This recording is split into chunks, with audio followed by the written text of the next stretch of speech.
ભૂત પ્રેતનો છાંયો શરીરમાં હોય ત્યારે દરેકને મોઢે એક જ નામ આવે, અને એ છે સાળંગપુરના આપણા શ્રી કષ્ટભંજન દેવ. આજે દેશ વિદેશમાંથી લાખોની સંખ્યામાં ભક્તો અહીં આવી દાદાના આશીર્વાદ લે છે. ત્યારે આજે તમને સાળંગપુરમાં વિરાજિત શ્રી કષ્ટભંજન દેવ હનુમાનજી અને મંદિરનો સંપૂર્ણ ઇતિહાસની કેટલીક રસપ્રદ માહિતી જણાવીએ, જેમાં હનુમાનજી અહીં કેવી રીતે આવ્યા, મૂર્તિ કયા પથ્થરમાંથી બનેલી છે, અને કોણે દાદાની મૂર્તિ બનાવી, અને સ્થાપના સમયે કઈ કઈ ઘટના બની હતી. હનુમાનજી મંદિરની સ્થાપના અહીં સદગુરુ ગોપાળાનંદ સ્વામીએ કરી છે. ઇતિહાસ એવો છે કે સ્વામિનારાયણ ભગવાન આ ગામમાં બહુ રહેતા હતા. એ સમયે ગામ ધણી જીવા ખાચર હતા. એમને 2 દીકરા હતા, વાઘા ખાચર અને અમરા ખાચર. જીવા ખાચર ધામમાં જતા રહ્યા, અમરા ખાચર પણ ધામમાં જતા રહ્યા. વાઘા ખાચર નાના હતા. 3 વર્ષ આ ગામમાં દુષ્કાળ પડ્યો અને કોઈક સંતનો ગામના લોકોથી અપરાધ થઈ ગયો હતો. એ જમાનામાં કોઈ સાધુ એવું બોલી ગયા હતા કે સાળંગપુર વાળા બધા ભૂખડીના છે, એટલે આ ગામમાં ભૂખમરો આવ્યો. 3 વર્ષ વરસાદ ન પડ્યો. સંતો બહુ દયાળુ હોય, ગામમાં ભક્તો તો બહુ બધા હતા. 18 વરણના લોકો અહીં સ્વામિનારાયણ ભગવાનને માનતા હતા. પછી એવું બન્યું કે બાજુમાં બોટાદ શહેરમાં ગોપાળાનંદ સ્વામી આવ્યા. વાઘા ખાચર સ્વામીના પાક્કા સેવક હતા. વાઘા ખાચર ગામના 5-10 આગેવાનોને લઈને બોટાદ ગયા હતા. બોટાદ જઈ સ્વામીના ચરણમાં માથું મૂકી ખૂબ રડ્યા. સ્વામીએ પીઠ થાપડતા પૂછ્યું કે વાઘા કેમ રડે છે? ત્યારે વાઘા ખાચરે કહ્યું કે ગુરુ, 2 દુષ્કાળ પડ્યા, વરસાદ નથી પડતો અને સંતો આવતા નથી. રડતા રડતા વાઘા ખાચરે એટલું જ કહ્યું, સ્વામી, અમે ભૂખ્યા રહી શકીએ પરંતુ સાધુ વગર ન રહી શકીએ. અમે અમારા શસ્ત્રો વેચી નાખશું પરંતુ સાધુને ભૂખ્યા નહીં જવા દઈએ. અમારા ગામમાં કૃપા કરીને તમે પધારો. ભગવાન હતા ત્યારે સંતો બહુ આવતા હતા, હવે સંતો કોઈ આવતું નથી, અમે બહુ દુઃખી છીએ. ગોપાળાનંદ સ્વામીએ વાઘા ખાચરની પીઠ પર થાપો મારી કહ્યું, જા વાઘા, હું તારી પાછળ પાછળ આવું છું. એ સમયે બોટાદમાં કાનો કડિયો હતો. આ કડિયો નાના નાના મકાનો બનાવનાર હતો. એ કડિયા અને 5 સંતોને લઈ ગોપાળાનંદ સ્વામી સાળંગપુરમાં આવ્યા. વિક્રમ સંવત 1904માં સ્વામી અહીં આવ્યા.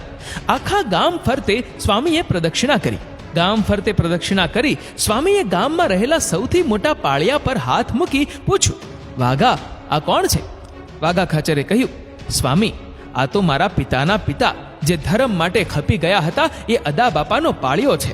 ત્યારે સ્વામીએ કહ્યું કે વાઘા, આને અમે હનુમાનજી બનાવી દઈએ અને દુનિયા આખી પૂજે એવું કરી દઈએ તો તને કઈ વાંધો છે? વાઘા ખાચર સ્વામીના ચરણોમાં પડી કહ્યું કે કૃપા કરો, આનાથી એમનું પણ મોક્ષ થશે અને અમારા ગામનું પણ ભલું થશે.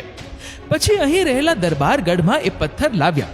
પછી ગોપાળાનંદ સ્વામીએ કાના કડિયાને કહ્યું, કાના, હનુમાનજીની સરસ મૂર્તિ બનાવ.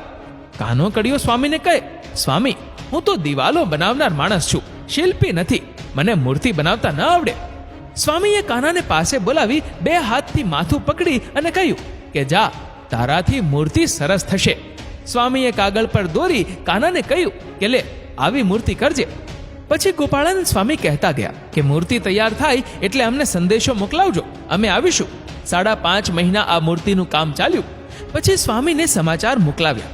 એ જમાનામાં સ્વામી 200 સાધુ અને વિદ્વાન 25 બ્રાહ્મણોને લઈને અહીં આવ્યા હતા. ગોપાળાનંદ સ્વામીએ બહુ મોટો યજ્ઞ કરાવી. આ 1905માં આસો વદી પાંચમના દિવસે ધામધૂમથી હનુમાનજી મહારાજની સ્થાપના કરી. એ સમયે કેશવદાસજી સ્વામી હતા. એમને સમાધિ કરાવી અક્ષરધામમાં મોકલ્યા. કેશવદાસજી સ્વામીએ અક્ષરધામમાં જઈને સ્વામિનારાયણ ભગવાનને વાત કરી કે ગોપાળાનંદ સ્વામી, તમારા સંકલ્પ પ્રમાણે સાળંગપુરની અંદર સ્વતંત્ર હનુમાનજીનું ધામ બનાવે છે.